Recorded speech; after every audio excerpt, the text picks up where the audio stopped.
Alright, हम यहाँ पे डिस्कस कर रहे थे कि हमें अगर बास्केट्स ऑफ कंज्यूमर गुड्स दी गई हो, गुड ए, गुड बी, गुड सी और गुड डी, ठीक है, और उसको किसी पर्टिकुलर सालों के हिसाब से दिया हुआ 2017, 18 एंड 19, उसके साथ साथ हमने ये देखा कि हमने सिर्फ 3 साल लिए, हमारे पास और मजीद साल भी हो सकते हैं, मजीद ईयर्स का भी डिस्कशन इसमें मतलब डिस्कस किया जा सकता है। और फिर उसके साथ हम लोगों ने ये देखा कि हमारे पास पर्टिकुलर गुड्स है, गुड्स की जो डाटा हमें दिया जाएगा वो सिर्फ प्राइस और क्वांटिटी का दिया जाएगा, कॉस्ट हम लोगों ने खुद कैलकुलेट करनी है। क्योंकि जब हम लोग नॉमिनल जीडीपी निकालने की तरफ गए तो हमें पता लगा कि कॉस्ट खुद कैलकुलेट करने से हम लोगों ने पर्टिकुलर ईयर का नॉमिनल जीडीपी कैलकुलेट करना है। यहाँ तक तो हो गई बात क्लियर। अब बात करते हैं रियल जीडीपी की। क्यों हम लोगों को प्रॉब्लम के अंदर ये बोला गया था कि where the base year is 2017? ये बेस ईयर देने का मकसद क्या था? जब हमने नॉमिनल जीडीपी बेटे कैलकुलेट किया तो इसके अंदर बेस ईयर की जरूरत नहीं होती, क्योंकि ये करंट प्राइस है, ये करंट ईयर्स के प्राइस को कैलकुलेट करती है। असल में हमें कांस्टेंट प्राइस यानी कि बेस ईयर की प्राइस की जरूरत होती है अपने रियल जीडीपी में। अब ये जो स्क्रीन के ऊपर आप लोग देख रहे हैं, यहाँ पे वही प्रॉब्लम का एक सेक्शन दिया गया है जिसके अंदर आप लोगों को good A, B, C and D को बता दिया गया है। अब यहाँ पे 2017 क्योंकि आपका बेस ईयर था, इट मीन्स कि 2017 में प्रोड्यूस होने वाली जितनी गुड्स हैं उन तमाम गुड्स की प्राइस बेस प्राइस होगी। अब गुड ए की बेस प्राइस है 5, गुड बी की बेस प्राइस है 2, और सी की बेस प्राइस है भी 2, और डी की बेस प्राइस है 10। इसके अलावा ये जो बाकी प्राइसेस हैं 12, 15, 3, 7 और 10 और 5, ए, बी, सी और डी की, ये हम लोग प्राइसेस रियल जीडीपी के अंदर इस्तेमाल नहीं करेंगे। ठीक है जी।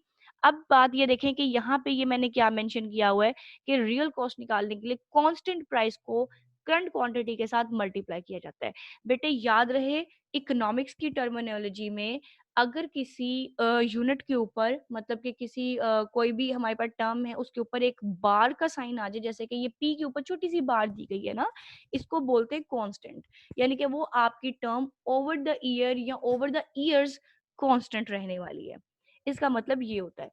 अब कांस्टेंट से क्या मुराद है? अब ये देखिए, जैसे मैंने यहाँ पे हाईलाइट किया 5 को मल्टीप्लाई करना है, 5 कांस्टेंट है, ठीक है, यानी कि कांस्टेंट प्राइस क्या है 2017 की। 5 को मल्टीप्लाई करना है 50 के साथ, 2017 में 50 के साथ 5 को मल्टीप्लाई करें तो हमारे पास क्या निकल आएगा? 250। इसी के साथ 5 को ही मल्टीप्लाई, क्योंकि 5 है हमारा कांस्टेंट, कांस्टेंट टर्म क्या है? 5 ओनली।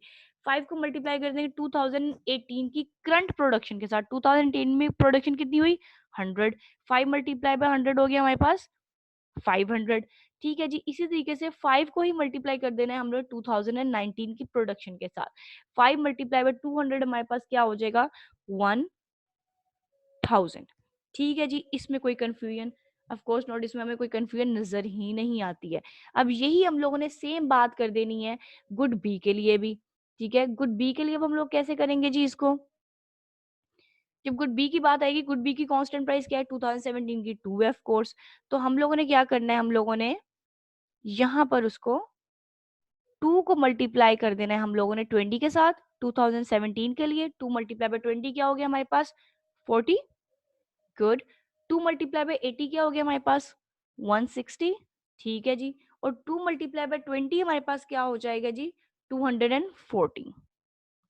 ठीक है, इसमें कोई कंफ्यूजन? हमने अपनी कांस्टेंट प्राइस पकड़ी, उसको हर पर्टिकुलर ईयर की प्रोडक्शन के साथ हम लोगों ने बारी बारी मल्टीप्लाई कर दिया, और हम लोगों ने कुछ नहीं किया क्योंकि हम रियल जीडीपी निकाल रहे हैं। रियल जीडीपी का पहला स्टेप अगेन वही होना है कि तमाम ईयर की कॉस्ट निकालो, रियल कॉस्ट निकालो। रियल कॉस्ट निकालने के लिए हमें क्या करना पड़ेगा? अपनी एक कांस्टेंट प्राइस जो कि हमें गिवन है उसको हम लोगों ने मल्टीप्लाई कर देना है उसके साथ जो हमारी कांस्टेंट हमारी करंट क्वांटिटी है। ठीक है जी। इसी तरीके से अब हम लोग सेम यही बात रिपीट करेंगे इसके साथ अपनी गुड सी के साथ। गुड सी में भी हमारे पास क्या है? हमारे पास कांस्टेंट प्राइस 2 है। अब 2017 की हम लोगों ने रियल कॉस्ट निकालनी है तो 2 मल्टीप्लाई बाय 30 सबसे पहले करेंगे, हमारे पास आंसर आ जाएगा जी 60। अब 2 मल्टीप्लाई बाय 70 करेंगे तो आंसर हमारे पास आ जाएगा जी 140। 2 मल्टीप्लाई बाय 130 करेंगे तो हमारे पास आंसर आ जाएगा जी 260। नथिंग मुश्किल, ठीक है, कुछ भी इसमें टफ नहीं है। सिर्फ कांस्टेंट प्राइस को हम लोगों ने हर साल की करंट प्रोडक्शन के साथ बारी बारी मल्टीप्लाई करके अपनी कॉलम फिलिंग किया है, अपने टेबल को फिल किया है। अब इसको यहाँ से ये हमारा हो गया कॉलम सी की बात खत्म होगी, अब कॉलम डी की तरफ चलते हैं। कॉलम डी में भी हम यही देखेंगे कि अपने 10 को मल्टीप्लाई कर देंगे, यानी कि अपनी कांस्टेंट प्राइस को मल्टीप्लाई करेंगे 2017 की करंट प्रोडक्शन के साथ, यानी कि 10 मल्टीप्लाई बाय 20 क्या हो जाएगा हमारे पास 200। अब 2018 में देखें, 2018 में क्या है 40 प्रोडक्शन है, लेकिन इस 12 के साथ मल्टीप्लाई नहीं करेंगे, मल्टीप्लाई हम सिर्फ और सिर्फ अपनी कांस्टेंट प्राइस के साथ करेंगे। तो 10 मल्टीप्लाई बाय 40 क्या हो जाएगा हमारे पास 4000 ऑफ कोर्स। इसी तरीके से 10 मल्टीप्लाई बाय 60 2019 के लिए हमारे पास क्या हो जाएगा 6000, सॉरी 600, और वहां पे भी 400, 4000 नहीं, सॉरी। ओके जी, ये वो हमारे पास क्या निकला, ये रियल कॉस्ट हर साल के लिए हमने कांस्टेंट प्राइस को मल्टीप्लाई किया सबके साथ। अगर मैं आप लोग को ये क्लियर कर दूं ताकि आप लोग दोबारा कंफ्यूज ना हो कि हम लोगों ने हर कॉलम में क्या काम किया, तो ये मैं आप लोगों के लिए हाईलाइट कर रही हूँ इसको। ठीक हो गया, हमने यही काम इस नीचे वाले कॉलम में किया। अब सेकंड स्टेप रियल जीडीपी का क्या है, जैसे हमने नॉमिनल जीडीपी में किया था कि तमाम उस पर्टिकुलर ईयर की जितनी नॉमिनल कॉस्ट उनको ऐड किया था, अब रियल जीडीपी में भी हमारे पास 2017 में हासिल होने वाली जितनी रियल कॉस्ट है, जितनी गुड्स की भी है, उनको हमने ऐड कर देना है। 4 गुड दी गई है, A B C and D. A B और सी एंड डी की जितनी हमारी रियल कॉस्ट निकली, हमने उन सबको ऐड कर देना है। कैसे जी, 250 में प्लस करेंगे हम लोग 40, 40 में प्लस करेंगे, सॉरी 60, 60 में हम प्लस कर देंगे 200।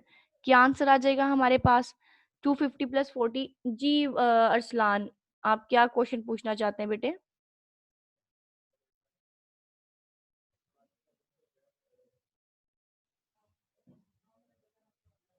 जी अरसलान बताइए बेटे।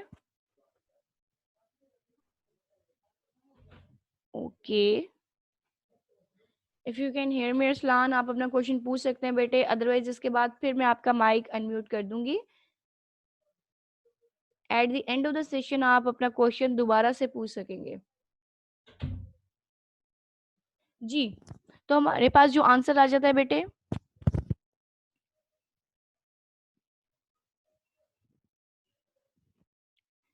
ओके जी, अब हमारे पास आंसर आ जाएगा इन यानी कि जो रेड फिगर्स में, यानी कि रेड कलर में, रेड फॉन्ट के अंदर लिखी गई हैं, यानी कि 2017 का रियल जीडीपी हमारे पास निकला है 550 इन सबको ऐड करने के बाद। ठीक है, मैं अब इसको रिमूव कर दूंगी ताकि आप लोगों को क्लियरली पता लग जाए कि मैंने क्या किया था। अब 2018 का मैंने रियल जीडीपी निकालना है, तो मैं 2018 में जो गुड्स हैं ए बी सी और डी, उन तमाम गुड्स की रियल कॉस्ट को ऐड कर लूंगी, यानी कि 500 प्लस 160। ठीक है जी, 500 प्लस 160, 160 प्लस 140, फिर इसमें मजीद ऐड किया जाएगा जी आप लोगों का 400, तो हमारे पास टोटल आंसर बन जाएगा 1200। ठीक है जी, इन सबको ऐड करने के बाद हमारे पास आंसर आ गया 1200। इसी तरीके से अब हमारे पास जो नेक्स्ट है 2019 की real cost A B C और डी को लेकर, वो है 1000 प्लस 240, उसमें ऐड किया गया 260 एंड हमारे पास साथ में है 600। इन सबको अगर हम बेटे ऐड कर ले तो हमारे पास आंसर बन जाता है 2100। जी, तो ये हमारा रियल जीडीपी निकल आया। रियल जीडीपी में याद रहे, पहला स्टेप है अपनी बेस ईयर प्राइस को देखना। हमारे पास बेस ईयर क्या था 2017। 2017 की बेस प्राइस ए बी और सी और डी के लिए हम लोगों ने उसको हाईलाइट कर लिया। ए के लिए थी 5, बी के लिए थी 2, सी के लिए थी 2, डी के लिए थी 10। अब ये कहाँ से आई 2017 की थी, इसलिए 2017 की ही बेस प्राइस को हम लोगों ने कंसिडर किया। बाद में हमने क्या किया, इन बेस प्राइसेस को बार बार हर साल के लिए हम लोगों ने उसकी करंट क्वांटिटी के साथ मल्टीप्लाई कर दिया। जब मल्टीप्लाई करके हमारी कॉस्ट निकल आई for the particular year and for the particular good, हमने हर साल का एक पर्टिकुलर जीडीपी निकाल लिया। 2017 का जीडीपी कैसे निकाला, ए बी और सी और डी की रियल कॉस्ट को ऐड करने के साथ। 2018 का हम लोगों ने रियल जीडीपी कैसे निकाला, तमाम ये जो रियल कॉस्ट थी इन सबको हम लोगों ने इसको भी इसमें ऐड किया, इसको इसमें ऐड किया, इसको इसमें ऐड किया, इन सबको हम लोगों ने आपस में ऐड किया, तो हमारे पास 1200 निकल आया। 2019 की रियल जीडीपी कैसे निकली, इन सबको ऐड करने से 1000 में वो 240, फिर उसमें 260 एंड फिर 600 सबको ऐड किया, तो हमारे पास 2100 रियल जीडीपी निकल आई। आई वुड लाइक कि आप लोग अपने जो हैं आप लोग के माइक्स उनको अनम्यूट कर सकते हैं, अगर आप लोगों को कोई क्वेश्चन है तो प्लीज पूछिए, उसके बाद फिर हम लोग नेक्स्ट पेज यानी कि जीडीपी डिफलेटर की तरफ चलेंगे। अभी क्वेश्चन आपसे पूछना था कि आपने ये 2017 की जो प्राइस है आपने इसे क्यों कांस्टेंट लिया? हाँ जी, इसे मैंने कांस्टेंट क्यों लिया? Good question, thank you for asking बेटे। इसको मैंने कांस्टेंट इसलिए लिया क्योंकि मुझे कहा गया था, ठीक है, हो सकता है मेरे पास यहाँ पे बहुत सारे साल होते, ठीक है, ये प्रॉब्लम के ऊपर आती हूँ मैं, यहाँ पे बात करती हूँ। ये मेरा क्वेश्चन था ना, उस क्वेश्चन में उन्होंने मुझे कहा था कि compute real GDP, nominal GDP, GDP deflator, inflation rate, where base year is 2017। Late से वो मुझे 2017 ना कहते, वो मुझे कहते हैं कि 2018 आपका बेस ईयर है, चले भाई इसके ऊपर काम करें। तो इन्हीं की इंस्ट्रक्शन के मुताबिक मैंने क्या करना था, 2018 का बेस ईयर ले लेना था, यानी कि 2018 मेरे लिए हाईलाइट होना चाहिए, ठीक है। और 2018 में मौजूद गुड ए भी मेरे लिए इसकी प्राइस होनी चाहिए, 2018 की ही गुड बी की प्राइस, 18 की ही सी की प्राइस, सॉरी, और फिर डी की प्राइस भी 18 की ही मैंने लेनी है, क्योंकि मुझे गिवन था कि मैं 2017 पे काम करूं, इसीलिए मैंने 2017 की पर्टिकुलर गुड को पकड़ा। ठीक हो गया। आई होप आपके क्वेश्चन का आंसर आपको मिल गया हो कि 2017 को मैंने क्यों चूज किया, क्योंकि गिवन था कि आप 2017 को as a base year choose करेंगे। जो आपको यहाँ पे गिवन होगा आपने उसी को बेस ईयर रखना है। बेस ईयर हमारी चॉइस पे नहीं होता, बेस ईयर हमें गिवन होता है, हमें बताया जाता है। जी, anybody else has any question?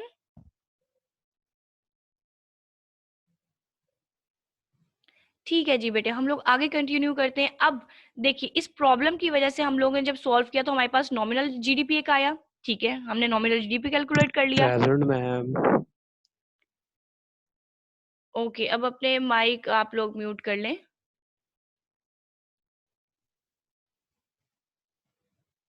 ठीक है जी, हमने नॉमिनल जीडीपी अपना निकाल लिया। उसके बाद हम लोगों ने बात देखी कि हमने रियल जीडीपी, फिर हम लोगों ने अपना रियल जीडीपी कैलकुलेट किया अपनी सिर्फ उसे बेस ईयर की कांस्टेंट प्राइस को सबके साथ मल्टीप्लाई करने से।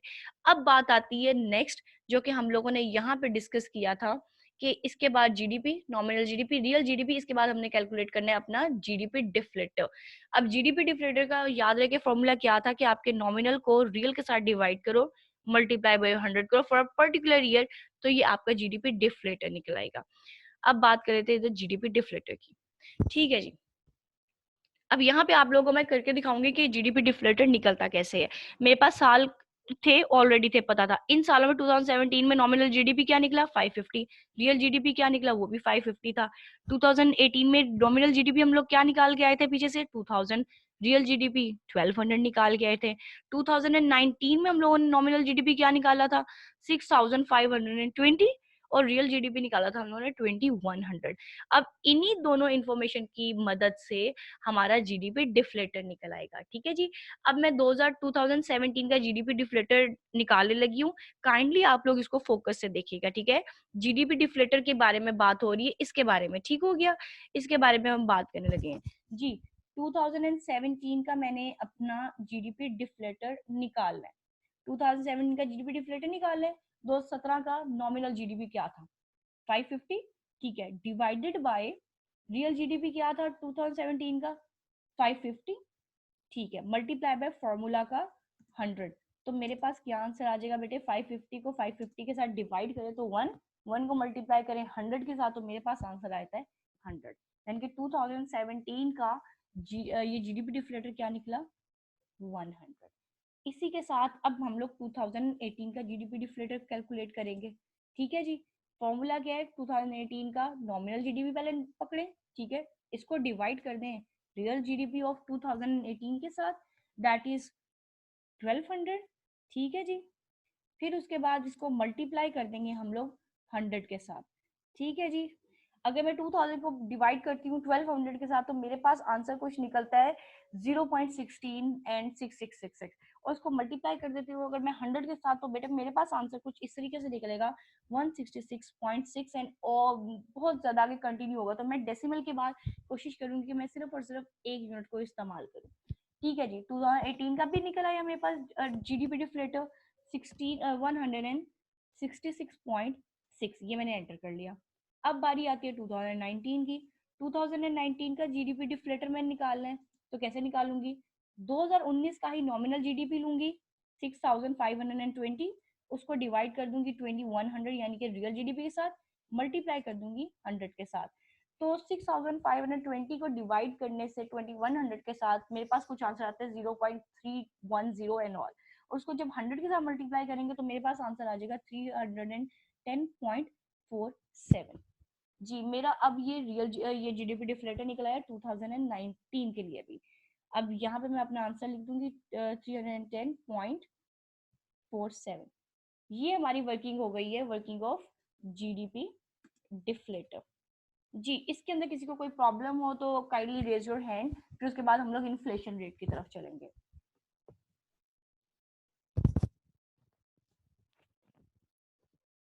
जी बेटे।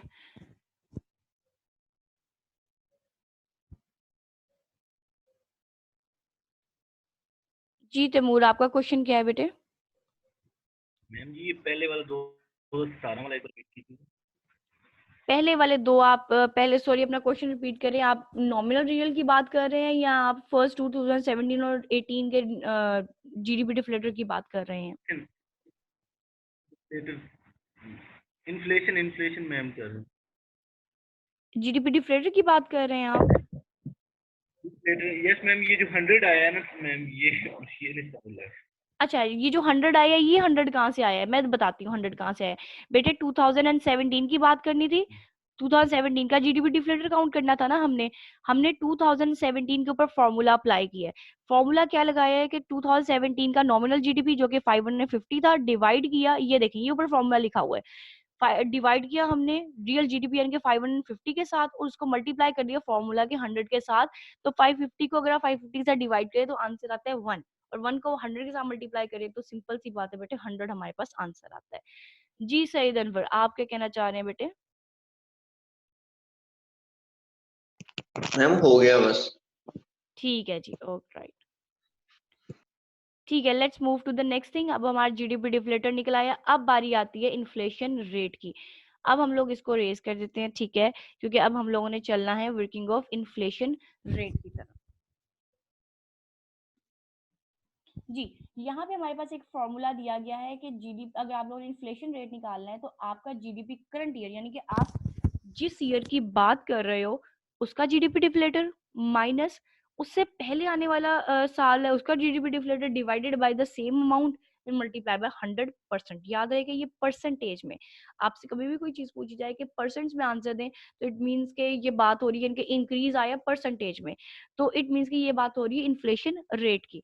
अब याद रहे कि जो हमारा पहला साल होता है यानी कि 2017 किसी भी लिस्ट का हो सकता है, वो 2016 आपका पहला साल हो, आपका 2010 पहला साल हो, तो जो भी पहला साल होता है इन्फ्लेशन रेट के लिए उसका हमेशा हमारा इन्फ्लेशन रेट 0 रहता है, क्योंकि उस साल में सिर्फ और सिर्फ पर्टिकुलर प्राइस एक मेंटेन की जाती है, ठीक है, वो दी जाती है, वो जस्ट इंट्रोड्यूस करवाई जाती है। इन्फ्लेशन अगले सालों से स्टार्ट होता है।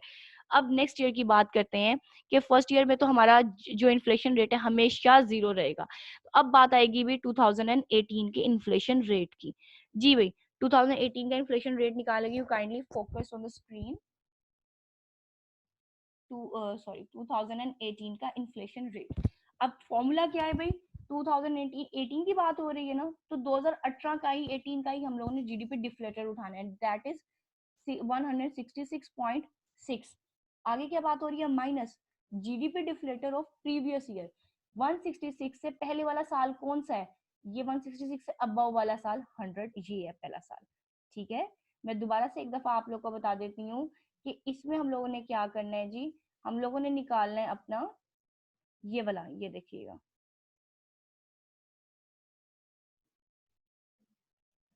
ये जो हमारा साल है बेटे हम लोग का, सॉरी ये, हाँ जी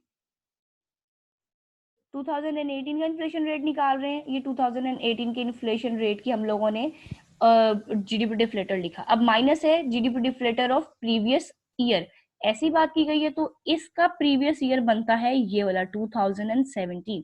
2018 का प्रीवियस ईयर जो बनता है वो 2017 है, और प्रीवियस ईयर का हमारे पास क्या दिया गया है, उन्होंने क्या हमें जीडीपी डिफ्लेटर दिया है, हमारे पास जीडीपी डिफ्लेटर है 100। ठीक हो गया, अब इस 100 को हम लोग माइनस कर देंगे, सिंपल सी बात, और इसमें कोई भी उन्होंने कोई और दूसरी साइंस नहीं है इसके अंदर। ठीक हो गया, अब मैं इसको क्लोज करती हूँ। ठीक है, अब बात करते हैं कि मैंने आप लोग को बताया कि इसका जो प्रीवियस ईयर का जीडीपी डिफ्लेटर है वो है 100।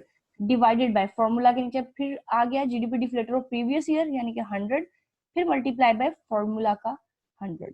तो अगर देखा जाए, अगर मैं 166.6 में से 100 माइनस करूं और उसको डिवाइड करूं 100 के साथ, फिर उसको मल्टीप्लाई करूं मैं 100 के साथ, तो मेरे पास आंसर कुछ निकल के आएगा बेटे 66.6%। ये मेरा आंसर निकलेगा 2018। ठीक है जी, मैं 2019 का भी इसी तरीके से कैलकुलेट करूंगी, तो आपकी जो कंफ्यूजन होगी वो इसमें अब दूर हो जाएगी। ठीक है जी, अब मैं 2019 की तरफ जाने लगी हूँ। 2019 का मुझे इन्फ्लेशन रेट कैलकुलेट करना है। वो मेरा क्या है जी, इन्फ्लेशन रेट कैलकुलेट कर रही हूँ मैं। ठीक है, इसमें मैंने सिर्फ कंसिडर करना है इस वाले कॉलम को। याद रहे, इन्फ्लेशन रेट में सिर्फ और सिर्फ जीडीपी डिफ्लेटर हमें चाहिए और हमें कुछ चाहिए ही नहीं। जीडीपी डिफ्लेटर के लिए हम लोगों को ये नॉमिनल और रियल की जरूरत है, लेकिन अगर ये निकले हों, लेट्स से कि मैंने आपको सिर्फ जीडीपी डिफ्लेटर का कॉलम दे दिया है और कह दिया है, पूछ लिया कि बेटे चले अब इन्फ्लेशन रेट कैलकुलेट करके दिखाए, तो जरूरी नहीं है आप लोग पहले रियल और जीडीपी मुझसे पूछे हुए हैं कि मैम इसमें नॉमिनल रियल तो दिया नहीं है। अगर आपको जीडीपी डिफ्लेटर की अमाउंट दे दी गई है, इट मींस कि आपके लिए this is easy to calculate the inflation rate. अब इसमें क्या है, 1 सेकेंड जी, इसके अंदर हम क्या कर रहे हैं कि 2019 का हमारे पास करंट ईयर का जीडीपी डिफ्लेटर क्या है, वो है 310.47। यही है हमारे पास जीडीपी डिफ्लेटर 2019 का, ऑफ कोर्स। अच्छा जी, minus GDP deflator of previous year. 2019 का प्रीवियस ईयर क्या बना, 2018। इसमें जीडीपी डिफ्लेटर आपके पास क्या है, 166.6 divided by the same amount. Divide भी इसी अमाउंट से हम लोगों ने करना है। ठीक है, 166.6 मल्टीप्लाई बाय आपके फॉर्मूला का 100। तो अगर मैं 310.47 में से 166.6 को माइनस करूं और डिवाइड करूं 166.6 के साथ और फिर मल्टीप्लाई कर दूं 100 के साथ, तो बेटे मेरे पास आंसर कुछ ऐसा आएगा 86.35%, यानी कि 86% इन्फ्लेशन उसमें देखा जा रहा है, 86.35%। This is how I calculated my inflation rate। अब अगर इसमें आप